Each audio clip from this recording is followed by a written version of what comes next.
तर नमस्कार सर्वांना. आजचा मुद्दा जो आहे तो रेबीज विषयाचा आहे. आता पावसाळ्याचे दिवस चालू आहे आणि पावसाळ्याच्या दिवसांमध्ये बऱ्याच जणांना माहिती आहे की रेबीज जर कुत्रं चावलं असेल वासरांना किंवा गायींना तर पावसाळ्याच्या दिवसात रेबीज हा उद्भवतोच.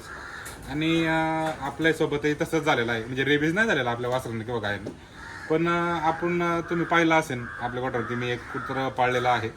आणि ते कुत्रं रात्रीचं सुटलं, आम्हाला माहीतच नाही कसं सुटलं. आणि सकाळी वासरू आम्हाला एक मोकळं दिसलं, बांधलेलं होतं नवीन वासरू.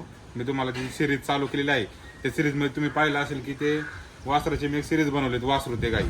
तर ते वासरू मला सुटलेलं दिसलं, गोठ्यात ते पळत होतं. तर मी सकाळी गोठ्यावर आल्यानंतर मी कॅमेरे चेक केले आणि कॅमेरे चेक केल्यावरती आम्हाला दिसलं की आमचं जे कुत्रं आहे ते सुटलं आणि ते वासराला पळवत होतं इकडे इकडं, आणि वासरू घाबरून पळत होतं. तुम्ही व्हिडिओत पाहू शकताय. तर आमचं कुत्रं ते मुळात चावलं नाही त्याला, पण खेळताना दात लागलेत पाठणीला, पायाला. आणि ते आपण कुत्र्याला वॅक्सिनेशन केलेलं आहे, पण रेबीज असा रोग येतो झाला तर बरा करता येत नाही. पण आपल्याला त्याच्यावरती एकच ऑप्शन आहे की आपल्याला जर कळलंय कुत्रं चावलंय गायांना किंवा वासरांना तर लगेच वॅक्सिनेशन करणे हा त्याच्यावरचा एक सर्वात उत्तम पर्याय आहे. आणि आपण तेच आज आपल्या गोठ्यावरती करणार आहे. वॅक्सिनेशन जे करतोय ते रक्षा रॅब नावाचं जे रेबीजचं वॅक्सिन आहे, 1 ml प्रत्येक वासराला आपण देणार आहे.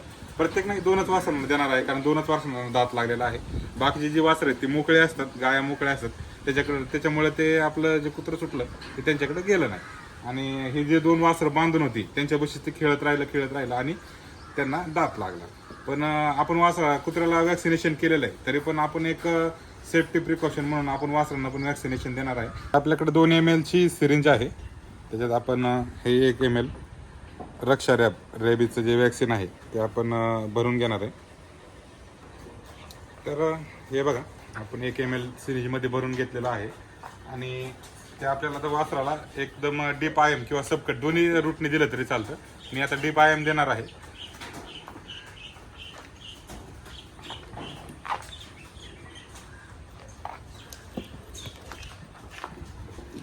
इंजेक्शन देऊन झालेलं आहे आणि वासराला चांगलं जिथे इंजेक्शन दिलं तिथं चोळून घ्यायचं. तर ह्या दोन्ही वासरांना आपण आत्ताच जस्ट इंजेक्शन आणि स्प्रे मारलाय. या ठिकाणी आपण स्प्रे मारलेला आहे दोन्ही वासरांना आणि इंजेक्शन पण दिलेलं आहे. आणि आम्ही जी माहिती देतो पेजवरती ती डॉक्टरांच्या सल्ल्यानुसार केलेली ट्रीटमेंट असते. मी मनाने कोणती ट्रीटमेंट करत नाही. पहिल्यांदा डॉक्टरांना फोन करतो आणि डॉक्टरांना विचारतो असं असं केस आहे आणि इंजेक्शन मी यूज करणार आहे तर ते बरोबर आहे का.